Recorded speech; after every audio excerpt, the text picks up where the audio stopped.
Graça e paz a todos meus irmãos em Cristo Jesus e amigos que já nos seguem nas redes sociais, já está inscrito em nosso canal. Eu peço encarecidamente para que você se inscreva em nosso canal. Você que ainda não se inscreveu em nosso canal, é pb.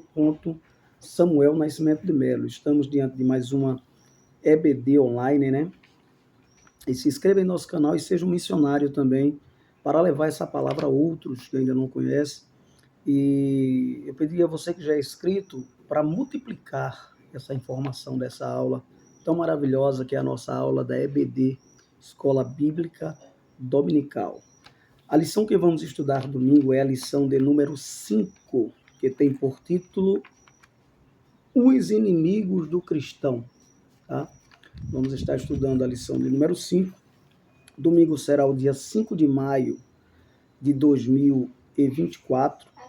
E o texto áureo da nossa lição, ele nos diz assim: se vivemos no Espírito, andemos também no Espírito. Não sejamos cobiçosos de vanglórias, irritando-nos uns aos outros, invejando-nos uns aos outros. Gálatas, capítulo 5, versículo 25 e 26. A nossa verdade prática, queridos, ainda nos diz assim: na jornada da fé, há inimigos que tentam nos atrapalhar. O diabo, a carne e o mundo. Mas em Cristo somos mais que vencedores. Lembrando que temos diversos inimigos, né? Porém, esses três são os primordiais. Tá bom? Eles vão aglobar todos os demais que aparecem ao longo da nossa caminhada, nossa jornada. Como os irmãos sabem, estamos estudando sobre a carreira que nos está proposta, né? O caminho da salvação, santidade e perseverança para chegar no céu. Esse é o tema do nosso trimestre. Mas a nossa lição é os inimigos do cristão, a lição de número 5, que estudaremos domingo agora, tá? Na nossa introdução, o comentarista colocou aqui: na jornada da vida cristã, nos deparamos com 3 perigos que ameaçam a trajetória do nosso caminho para o céu. Nela encontraremos 3 inimigos que buscam nos atrapalhar: o diabo, a carne e o mundo. Tá? Eu coloquei aqui os 3 inimigos primordiais: o diabo, que é um inimigo espiritual, invisível, porém real; o mundo ou a carne, que está muito ligado à questão das obras da carne, da concupiscência, do desejo desenfreado; e o mundo, que tem a ver com o sistema mundano, com o sistema corrupto do homem caído sem Deus, tá? O primeiro tópico da nossa lição nos diz assim, amados: o primeiro inimigo do cristão. Qual é o primeiro inimigo do cristão? O comentarista colocou aqui o diabo. O diabo é real. Obviamente que o diabo é real, é uma pessoa, e a gente vai aprender isso aqui ao longo da lição, mas ele é um inimigo invisível. Olha, lutar contra um inimigo visível já não é tão simples e tão fácil.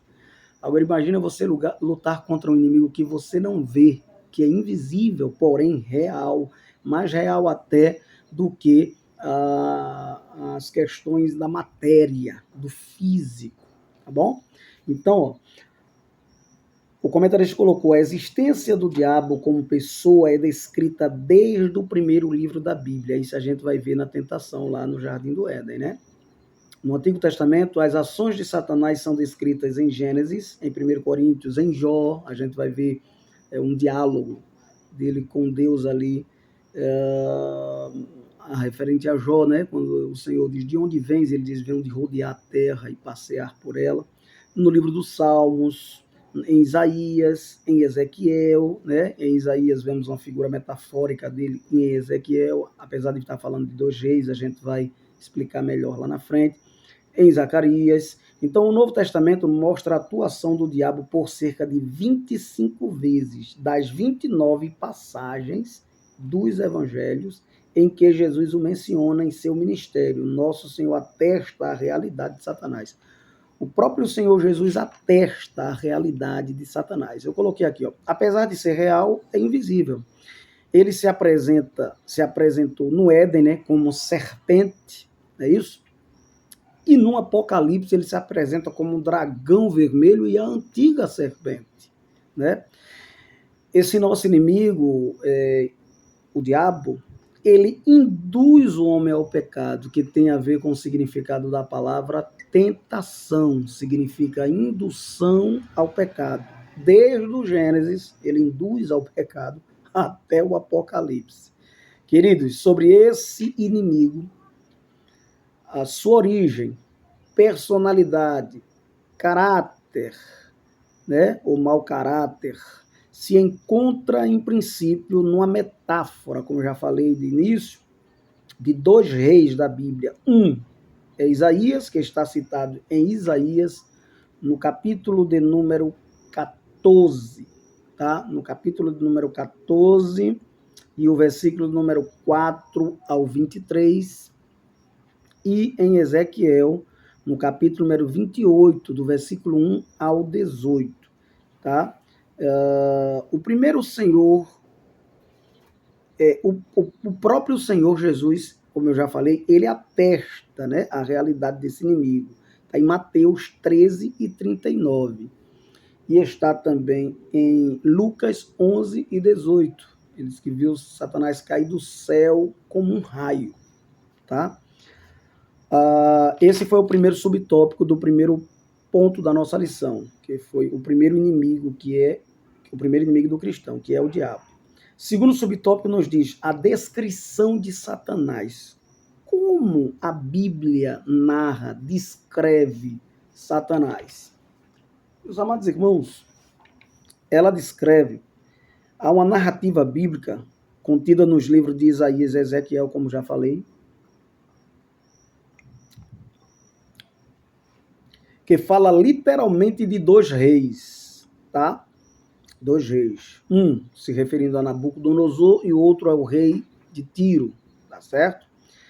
Fala literalmente de dois reis, mas a metáfora revela espiritualmente, a metáfora fala espiritualmente que se trata da natureza diabólica e soberba de Satanás.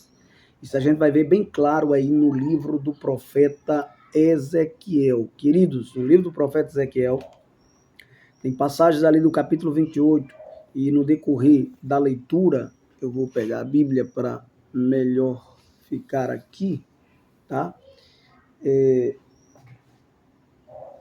Então, o que acontece? Na passagem do livro de Ezequiel, no capítulo de número 28 do livro de Ezequiel, essa letra é pequenininha, vocês vão me perdoar se eu demorar aqui um pouco. Ezequiel 28, se eu falhar um pouco na leitura, tá? A capítulo 28 de Ezequiel, a partir do verso 1, ele vai falar. Olha, ele vai dizer assim: o Senhor falou comigo e disse, capítulo 28, o verso 1, né? Mas a partir do verso de número... Cadê, meu Deus? Você soube negociar, você pensa que tem mais conhecimento do que o... Pronto, no versículo, a partir do versículo de número 3, ele diz assim, ó, você pensa que tem mais conhecimento do que o próprio Daniel. Você pensa que não existem segredos que eles são ocultos? Com a sua sabedoria e inteligência, você conseguiu todo o seu poder e todas as suas riquezas.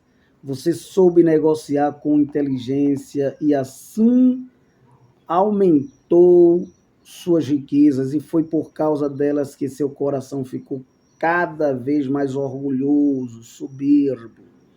Por isso, assim diz o soberano Senhor, já que você se considera tão sábio e poderoso quanto Deus, olha, trarei contra você os mais terríveis inimigos dentre os povos da terra. Eles atacarão sua maravilhosa sabedoria com espadas e mancharão sua grande beleza.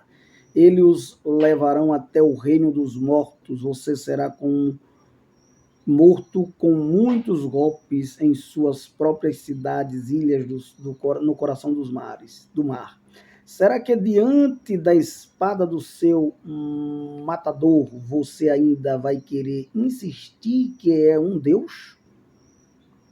Para seus inimigos você será nada além de um simples homem, não um Deus. Você morrerá sem honra, como uma pessoa desconhecida, mas nas mãos de estrangeiros. Eu, o soberano, o Senhor, falei. E logo depois disso, recebi uma nova mensagem do Senhor. Filho do homem, cante este lamento pelo rei de Tiro. Escuta bem. Diga a ele, assim diz o Senhor, o soberano Senhor. Você era um exemplo de perfeição, cheio de sabedoria. Olha só agora. E uma beleza radiante. Você vivia no Éden, o jardim de Deus. Suas roupas eram enfeitadas com toda espécie de pedras preciosas, rubins. Isso não tem a ver com retiro. Topázio, diamante, berilo, ônix, jaspe, safira, carbúnculos e esmeralda. Essas pedras eram presas às roupas dentro de pedaços de ouro puro. Escuta bem. Tudo isso foi preparado para você no dia em que foi criado. Olha aí. Olha só. Eu mesmo escolhi, olha aí, e dei a você a posição especial de querubim. Onde é que o rei de Tiro é um querubim? Em canto nenhum. Da guarda, você tinha livre acesso ao Monte Santo de Deus e andava no brilho das pedras. Olha que coisa linda. Você foi criado perfeito. Onde é que o rei Tiro foi criado perfeito, minha gente? E viveu na mais completa perfeição até aquele dia em que a maldade achou lugar no seu coração. Até que em ti se encontrou, em outra tradução, iniquidade. O que é iniquidade, queridos? Injustiça. A sua grande importância e riqueza deixou seu coração cheio de cuidados e você pecou, por isso perdeu sua honra e eu expulsei do Monte Santo de Deus. Onde é que o rei de Tiro foi expulso? Quem foi expulso foi o diabo. Eu o destruirei, querubim da guarda, no meio das pedras brilhantes. Amém? Então, queridos, é uma metáfora acerca do retiro, representando espiritualmente o próprio querubim caído, o diabo. Tá? Por exemplo, o arcanjo Miguel, ele não ousou usar palavras de maldição contra ele. Judas, no verso 9 de Judas. Obviamente que Miguel, ele significa quem é semelhante ao Altíssimo, que dá uma ideia de ter realmente sido colocado no lugar onde esse querubim, que era conhecido também por Lúcifer, apesar de não ter esse nome literalmente na Bíblia, mas é conhecido por Lúcifer. O Miguel é quem será semelhante ao Altíssimo. E aí Miguel não ousa palavras de maldição contra ele. Claro, Miguel está aguardando aquele grande dia para pegá-lo e prendê-lo sob ordem de Deus. Tá bom? Então, olha, o diabo, ele é o chefe dos anjos caídos. O diabo, ele é o Deus desse século. A Bíblia diz, 2 Coríntios 4:4, o Deus desse século cegou o entendimento dos incrédulos para que não lhe resplandecesse a luz do evangelho, da palavra de Deus, não clareasse o entendimento das escrituras. Ele possui poder, mas suas ações é limitada. Tiago 2:9, a Bíblia diz que eles creem que estremece, mas estremece por quê? Porque é limitado, o seu poder só vai até ali, onde Deus permitir. Lembra lá de Jó? Ele pediu permissão a Deus. Ele possui também personalidade, a gente vai ver isso em 2 Coríntios 11:13, e eu vou ler para confirmar com vocês, tá? 2 Coríntios capítulo 11, e o verso de número 13, que diz assim, deixa eu ver aqui. Deus jamais enviou tais homens. Eles são fingidos, enganaram vocês, fazendo-se passar por apóstolos de Cristo. É isso mesmo? 2 Coríntios 11 e 3, perdão, eu li o 13, é 11 e 3, tá? Perdão. Mas eu estou amedrontado, temendo que de alguma forma vocês sejam desviados da sua devoção simples e pura ao nosso Senhor, tal como Eva foi enganada pela astúcia da serpente, que tinha personalidade de todos os animais. A Bíblia diz que ela era mais astuta, e o diabo justamente se transfigura ali, se transforma, ou entra numa serpente, melhor dizendo, né?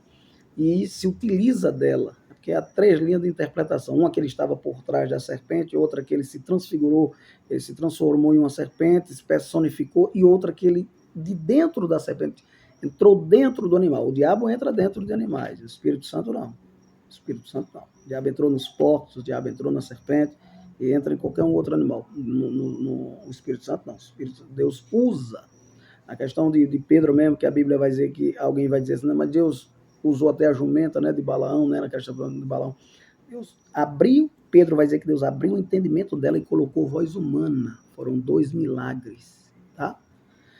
Vamos lá. Então, ele se ira. A gente vai ver isso em Apocalipse 12 e 17. Ele tem desejo, está em Lucas 22 e 31. Ele quer peneirar com Pedro. Ele pediu a Jesus, né? Teve desejo de fazer isso na vida de Pedro e Jesus não permitiu. Ele tem vontade própria. A gente vai ver isso em Isaías, capítulo 14, 13 e o 14. Tá? 2 Timóteo 2 e 26. Também a gente vai ver isso. O Senhor usou pronomes pessoais para ele. A gente vai ver isso em Mateus 4, o primeiro, o que é que diz o pronome pessoal? Eu quero ver aqui. Mateus 4, o primeiro. Então Jesus foi conduzido pelo Espírito Santo ao deserto para ser tentado pelo diabo. Tá? Ainda em Mateus capítulo 1, né? 4, versículo 1 ao 12, né? Ao 12. Vai mostrar que ele tem pronomes. Jó 1 e 6 também vai chamar de Satanás, né? Então, são pronomes. No terceiro subtópico da nossa lição, vai dizer a identidade do nosso inimigo. Qual é a identidade dele? Queridos, o comentarista colocou aqui alguns nomes atribuídos a ele, né? Ao nosso inimigo. Ele colocou aqui a identidade do inimigo. Podemos conhecer o inimigo por meio dos nomes que a Bíblia usa para descrevê-lo. Serpente, né? Refere-se à sua sagacidade e astúcia. Está em Gênesis 3, que fala da tentação. Mateus 4 e 10. Apocalipse 22. Mas eu coloquei aqui alguns nomes que o comentarista não colocou por questão de espaço, provavelmente. Ele vai colocar aqui alguns nomes aqui dado ao diabo, e eu coloquei aqui, pelo menos eu encontrei aqui, biblicamente, 20 nomes que se referem ao diabo. Escute bem. São ao todos 20 nomes atribuídos ao nosso inimigo. Ó. Abaddon, eu não vou ler todos os versículos, porque são muitos, não daria tempo. Abaddon e Apolion, Apocalipse 9 e 11, se você quiser anotar aí, depois você volta aí a gravação. Belzebu, está em Mateus 12, 44. Maligno, 1 Coríntios 6 e 15. Belial, 2 Coríntios 6 e 15. Satanás, Lucas 10 e 18, Apocalipse 22. Adversário, 1 Pedro 5 e 8, Apocalipse 7, 27 e 20 e o verso 2. A antiga serpente, Apocalipse 2 e 9 e 20 e o verso 2. Acusador dos filhos de Deus, Apocalipse 12 e 10. Tá? Dia e noite lá. O Deus desse século, João 14, 3 e 13 e 2 Coríntios 4, 4, como já lemos. O enganador, Gênesis 4 e 13, 2 Coríntios 11, 3, 13 e 14. 2 Timóteo 2 e 26. A fonte de todo mal, Mateus 13, 28, 1 João 3, 8 ao 10. Homicida desde o princípio, João 8, 44, 1 João, versículo 12, meu pai. 12, maioral dos demônios, ou espíritos imundos, Mateus 12 e o verso 24. Príncipe da potestade do ar, Efésios 2 e 2. Pai da mentira, João 8, 44. Sagaz, astuto, Gênesis 3 e 1. 2 Coríntios 2, 11, 2, 11, versículo 11 e 13 e 11, 3. Sedutor de todo mundo, Apocalipse 12 e 9. Tentador, Gênesis 3 e 1, Jó 2 e 7, Marcos 1 e 13 e o 2, tá? João 13 e 2. Dragão vermelho, Apocalipse 12, 3, 7, 9 e 10. Falso leão, 1 Pedro 5 e 8. Queridos, são 20 nomes atribuídos à pessoa do diabo na Bíblia, tá? Segundo tópico da nossa lição, o segundo inimigo do cristão. Lembrando que o diabo é um inimigo feroz, terrível, espiritual. Você não vê, você sente, você percebe. Ele se utiliza de pessoas também, de corpos, né, para atuar, e algumas outras questões sobre-humanas que a gente ouve e vê por aí. Segundo, o inimigo do cristão é a carne. Olha, são três, né? O diabo, a carne e o mundo. Eu não sei na sua opinião, mas na minha opinião, se você perguntasse, professor, qual seria o inimigo mais terrível desses aqui? Todos eles são terríveis, mas a carne, ele é um inimigo que ele está em nós, não tem como a gente, só vamos se livrar desse inimigo na glorificação do corpo, como está em Coríntios, capítulo 15, ou no arrebatamento da igreja, que o corpo será glorificado do mesmo jeito, na transformação, né? Glorificação, transformação do corpo, tá? Que é o estágio final da santificação. Então é um inimigo que a gente convive com ele, dorme com ele, acorda com ele, tá? Porém, a gente tem que manter ele morto. Se a gente alimentar ele, quem vai morrer somos nós. Então, olha, conceito bíblico de carne. Na Bíblia, a palavra carne tem um sentido literal como um figurativo. É usado em referência à natureza física, tá? E também à natureza pecaminosa. Ela pode ser usada. No hebraico, a palavra carne é bazar. Tem um sentido literal de carne, parte carnosa, mais a pele. A gente vai ver isso em Gênesis, no capítulo 2, e versículo 21, vai aparecer a primeira vez, faz menção a palavra bazar, a palavra carne, quando Deus, no capítulo 2, 21, então o Senhor Deus fez o homem cair em um sono profundo, enquanto este dormia, tirou uma das costelas, tá, dele e fechou o lugar em que ficava a costela. E aí, mexendo na costela, vai estar mexendo na parte também da carne, tá? Do osso, da carne. Tá bom? Então é a palavra bazar, é a primeira vez que ela ocorre nas Escrituras. O corpo humano inteiro, por exemplo, a Bíblia fala também, né? Quando em Êxodo 4 e 7 vai falar sobre isso. Moisés ali diante do Senhor, tá? O ser humano também e sua fragilidade e mortalidade. A gente vai ver no livro dos Salmos 79 e 38. Ele vai falar sobre a carne no sentido de fragilidade, e tem várias outras passagens que eu poderia mostrar, mas o tempo não nos permite, tá? 79, deixa eu ver aqui, por favor, e o 38.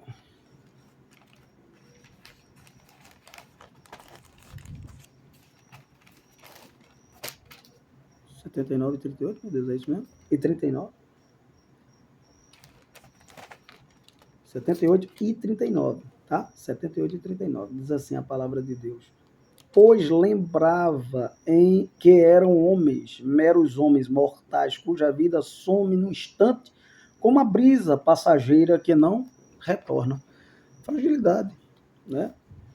Jó fala, fazendo essa comparação dele com a árvore, que é muito mal interpretado o versículo, que ele diz que há mais esperança para a árvore do que para ele.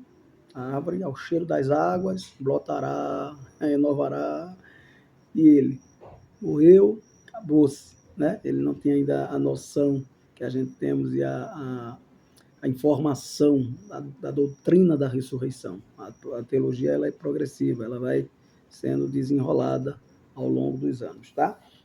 Então, o ser humano e a fragilidade. No grego é a palavra sax, natureza humana pecaminosa, alma pecaminosa, tendenciosa ao erro. Então, uma das palavras também que é muito forte na Bíblia quando se refere à ideia da carne e à ideia dos desejos é a concupiscência da carne, que tem a ver com um desejo desenfreado da carne. A gente vai explicar isso melhor nos outros tópicos aqui, tá? Notemos no pecado de Eva, por exemplo, no pecado de Eva a gente vai ver 3 coisas interessantes que está dentro, baseado nessa questão de 1 João 2,15, tá? Que diz assim, quando Eva pecou lá, no capítulo 3 do Gênesis, vamos observar ali que houve a concupiscência da carne, ou seja, ela viu que a fruta era boa para se comer, desejável para se comer. Segundo, houve a concupiscência dos olhos, ela era agradável aos olhos. Ela era boa para dar entendimento e ela era agradável aos olhos. Terceiro, a soberba da vida, desejável para dar entendimento. Olha, era boa para se comer, agradável aos olhos e desejável para dar entendimento. Então, a concupiscência da carne, a concupiscência dos olhos e a soberba da vida. Ocorreu no primeiro pecado da primeira mulher, da mãe de todas as outras, né? Segundo o estudo do DNA mitocondrial, a gente vai observar isso, tá bom? Então, a carne no Novo Testamento, a palavra sax, ela tem a ver com alma pecaminosa, natureza caída, velho homem, e eu vou tentar explicar aqui melhor para vocês isso aí, tá bom? Dentro da proposta aqui ainda, vamos ver aqui, queridos, para a gente não atropelar o assunto. Por sinedoc, tá? Que é uma das linguagens, a Bíblia ela tem várias figuras de linguagem, uma das que é usada é o sinedoc, tá? Sinedoc. Fala do gênero humano, a carne, nesse sentido aqui, fala do gênero humano na totalidade de tudo. O que é essencial à humanidade, ou seja, espírito, alma e corpo. A gente vai ver isso em Mateus 24, 22, João 1, 43 e Romanos 3 e 20. Então, existe uma luta 24 horas sem parar da carne versus espírito. E onde é que a gente vai ver isso, queridos? A gente vai ver isso no livro de Romanos, na carta do apóstolo Paulo. Ele deixa bem claro essa luta que a gente não deixa de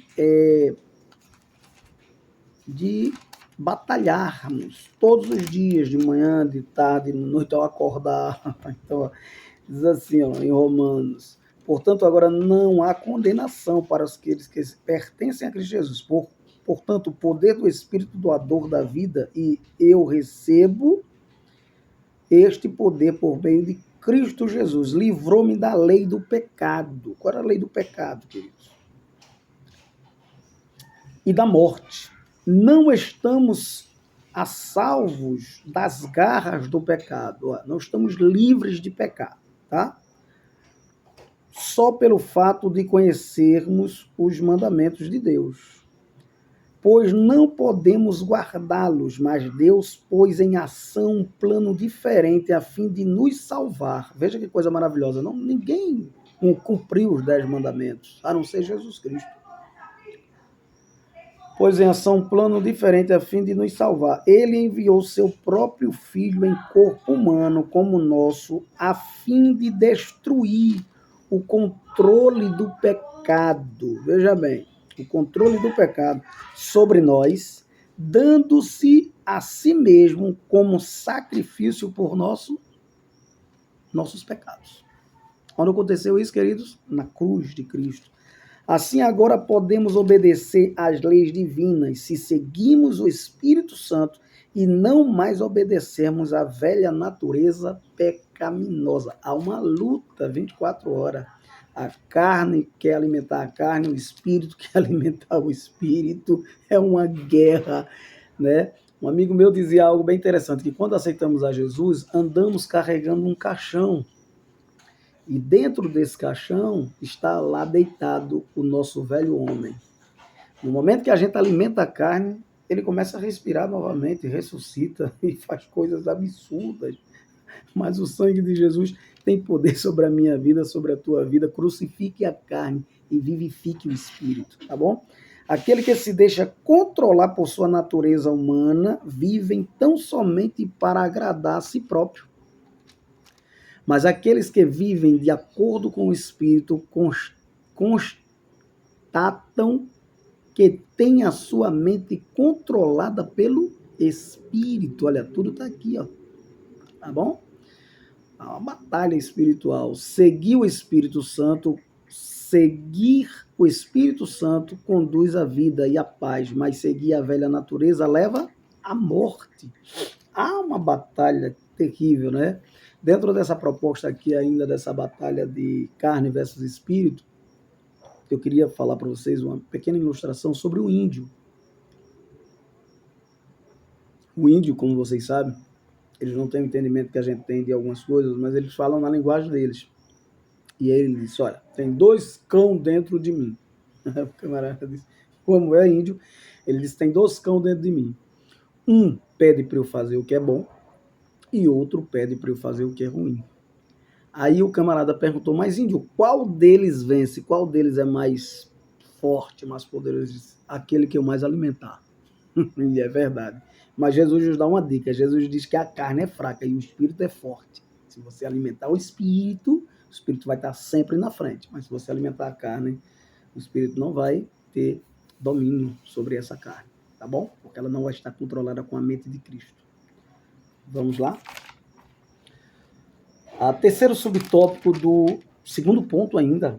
Preciso correr. A perspectiva doutrinária da palavra carne. A natureza humana caída, ela foi crucificada, conforme Romanos capítulo 6, tá?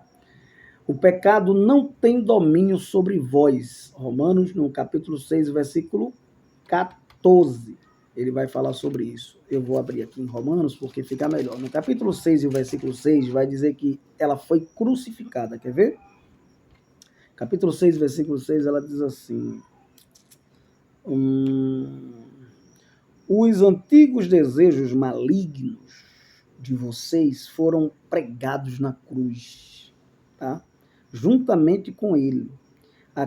Aquela parte que em cada um de vocês tem a tendência de continuar pecando, que é a carne, né? Foi esmagada e mortalmente ferida de maneira tal que esse corpo amante do pecado não está mais sob o controle do pecado e não necessita mais ser escravo dele. Não, o pecado, não estamos livres de pecar, mas estamos livres do domínio do pecado. O pecado já não nos domina mais, tá? Antigamente dominava, tá bom? Então vamos lá. O pecado não tem domínio sobre nós. Capítulo 6 ainda e o versículo 14. Nunca mais o pecado deverá voltar a dominar vocês, pois agora vocês não estão mais debaixo da lei, mas livres sobre a graça de Deus. Tá bom? O pecado, a lei apontava o pecado, a graça aponta a Cristo. Tá bom? Então vamos lá. Somos servos da obediência e da justiça, conforme Romanos 6 e 16 e o 18. Ele diz assim, ó. O 16. Será que vocês não compreendem que podem escolher seu próprio Senhor? Podem escolher o pecado, que leva à morte, ou então a obediência, que leva à justiça. Aquele a quem você mesmo se oferecer, esse será o seu Senhor. E você será escravo dele, daquele que você obedece. Já no verso 18 ainda diz assim, ó. E agora estão livres do velho Senhor, o pecado, e tornaram-se escravos do novo Senhor, a justiça. Somos escravos da justiça do Altíssimo, tá? E não mais do pecado, tá bom? Então a carne, aqui também, ó, somos servos da obediência, né, e da justiça. A carne, referindo-se também ao corpo humano, né, e os animais. A gente vai ver isso em 1 Coríntios 15, 3 e 9, que vai falar, capítulo 15, versículo 39, né? Que vai falar sobre a carne dos homens, do peixe, do animal, da ave, tá? No sentido de carne, no sentido literal da palavra. A carne também é a natureza pecaminosa, que é uma batalha até a morte, né? A velha natureza e a nova natureza, como já falei aqui, Romanos 8, do 1 ao 31. E as obras da carne, que são, pelo menos no mínimo, capítulo 5 de Gálatas, versículos 19 ao 20, fala 16 obras da carne, são 16 inimigos que precisamos lutar, literalmente, né? Versus o fruto do Espírito, que é o fruto, né? Com 9 virtudes, como conhecemos. Então vamos lá, terceiro tópico da nossa lição. Queridos, vamos para o final aqui do terceiro tópico da lição, para a gente não tomar muito tempo, tá? No terceiro tópico da lição nos diz assim, é o terceiro inimigo. Estudamos o primeiro inimigo, o primeiro tópico, o diabo, o segundo, a carne, agora o mundo. O terceiro inimigo do cristão é o mundo. Vamos lá. A perspectiva bíblica da palavra mundo. Olha, a palavra mundo é cosmo, tá? Tem a ver com terra, tá em Salmos 24, versículo 1.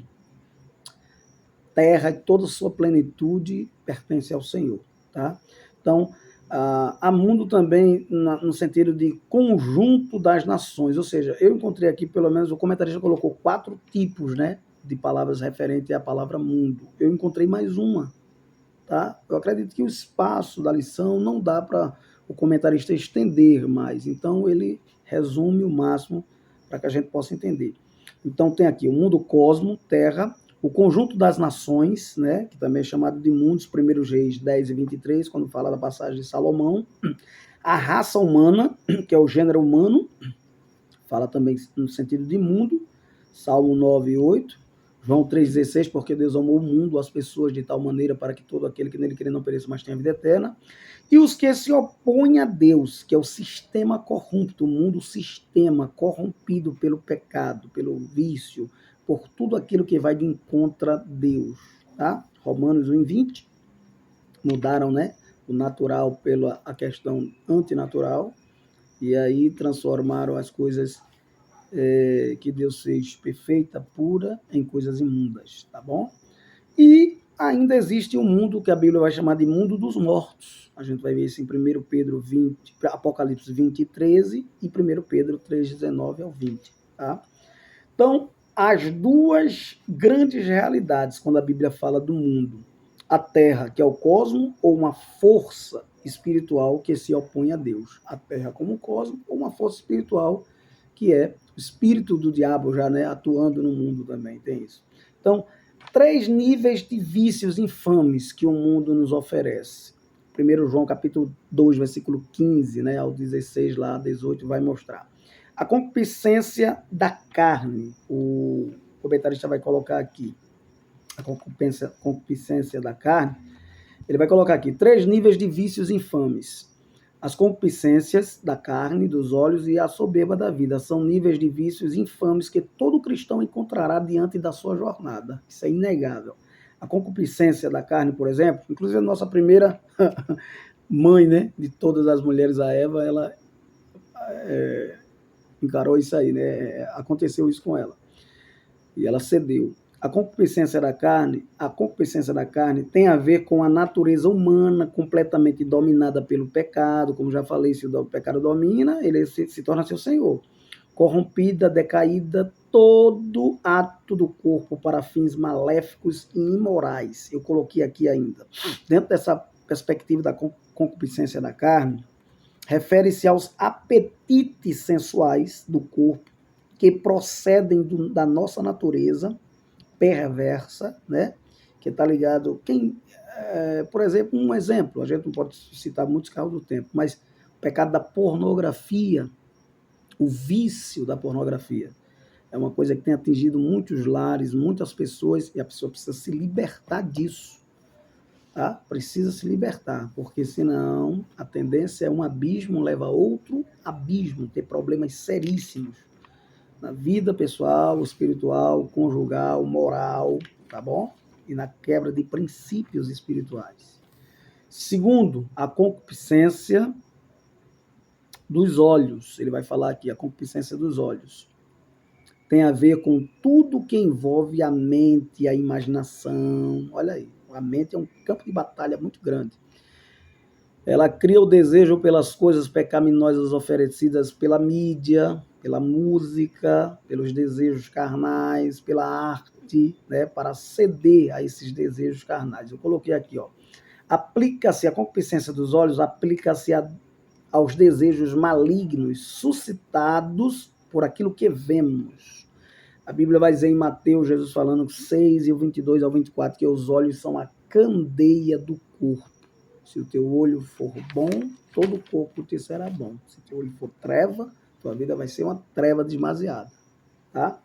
Então, terceiro, a soberba da vida. Dentro da proposta que é a soberba da vida, esse nível de vício expressa a autoglorificação do homem no pecado, denotando seu egoísmo, vanglória e ateísmo.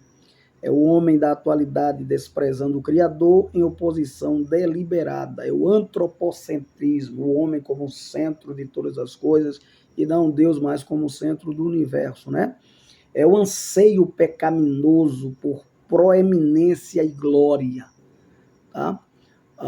E a gente tem visto muito isso nas redes sociais. Salomão vai dizer, aquele que corre atrás da riqueza, né? Ele está correndo atrás do vento. Mas é o que mais a gente vê na rede social. E não tem nenhum problema ser rico, nenhum problema. O problema não é ser rico, o problema é como chegar a este nível. Se foi com a bênção de Deus ou foi de uma maneira impiedosa, injusta, como ocorreu lá com aquele jovem, né? E ocorreu com outras pessoas na palavra de Deus. Tá? Então é preciso ter muito cuidado, porque o mundo tem três coisas que ele oferece muito grande às pessoas. É o poder, é isso? É a fama e a riqueza. Mas tudo passa, tá? Mas aquele que faz a vontade de Deus, ele vive eternamente. É o que vai dizer lá, né, em 1 João, capítulo 2, versículo 15. A gente não leu aqui com detalhes, mas poderíamos até ler. Tá? E o terceiro subtópico para a gente encerrar, vencendo o mundo. Olha, há um sistema carnal que age sob o controle do maligno. Eu vou aproveitar e vou ler, minha gente, 1 João, para a gente finalizar com esse texto que é riquíssimo e maravilhoso. E eu gosto muito dele. Capítulo 2, de 1 João, versículo 15 por diante. Ele vai nos dar aqui detalhes riquíssimos desse assunto. Tá? 2 e 15 por diante. Deixem de amar este mundo mal e tudo o que lhes oferece. Pois quando vocês amam estas coisas, mostram que realmente não amam o Pai. Porque todas essas coisas mundanas, os maus desejos da natureza, olha aí o que é que ele quer dizer. Não é o mundo cósmico, não é a praia, não é um riacho, nada disso. Presta bem atenção. Coisas mundanas, os maus desejos da natureza humana, os maus desejos dos olhos e a ambição pelas coisas desta vida, tudo pelo poder, a sede do poder, não provém de Deus, e sim do próprio mundo pecaminoso. E este mundo está perecendo, presta bem atenção. E essas coisas mais e proibidas perecerão com ele. Mas todo aquele que perseverar em fazer a vontade de Deus, viverá eternamente. O mundo passa em suas concupiscências, mas quem vive a palavra de Deus viverá eternamente. Então aqui, vencendo o mundo, olha, é a ideia de você tem que vencer as ideologias, que a gente já estudou bastante sobre isso, né? A questão, não concordamos também com a questão do aborto, de várias outras questões que são oferecidas aí e são colocadas na mídia como sendo boazinhas e são péssimas. Estilos de vida que não glorificam a Deus e formas contrárias aos valores do Evangelho. Não podemos quebrar os princípios espirituais estabelecidos na palavra de Deus. Então é preciso, queridos, também viver plenamente em Cristo Jesus, fazendo a vontade de Deus. Mateus 7, 21. Sendo assim, precisamos nos sujeitar a Deus, Resisti ao diabo, pois temos a sublime promessa, ele fugirá de vós. Tiago 5:7. Amém? Continue temendo a Deus, resistindo ao diabo, e ele vai fugir de vós em nome de Jesus. Conclusão: o apóstolo Pedro nos adverte a respeito do plano do inimigo em nos tragar. 1 Pedro 5:8. Com o objetivo de destruir a obra realizada por Cristo em nossas vidas, ele quer enfraquecer a nossa caminhada rumo aos céus. A ação diabólica é feita mediante aos ataques do inimigo. Então, para não ceder aos seus ardis pecaminosos, precisamos viver constantemente sob a presença do Espírito Santo, preparados e fortalecidos em Deus, conforme Gálatas 5:16 e Efésios 6:10. E vamos estudar mais na frente alguma coisa mais sobre isso, em nome de Jesus. Será a nossa próxima aula. As nossas armas espirituais. Amém? Que Deus nos abençoe, nos guarde, nos livre de todo mal. Escute isso, só entre a algum recinto se Cristo entrar com você, e só converse algo se ele puder participar. O importante é que eu diminua e que ele cresça. Então vamos orar agora e agradecendo a Deus por tudo. Pai, eu te louvo por cada um, Senhor, que assistiu essa aula. Abre a sua mente, dá uma aula abençoadora no domingo agora, Pai. Usa os professores e os alunos, traga a iluminação da tua palavra, em nome de Jesus. Que a graça do nosso Senhor e Salvador Jesus Cristo, o amor de Deus e a comunhão do Espírito Santo permaneça com todos agora e sempre. Todos dizem amém. Se inscreva no nosso canal, queridos. pb. Samuel Nascimento de Melo. E multiplique essa mensagem, tá? Para você ser também um missionário em nome de Jesus. Deus abençoe a todos em Cristo.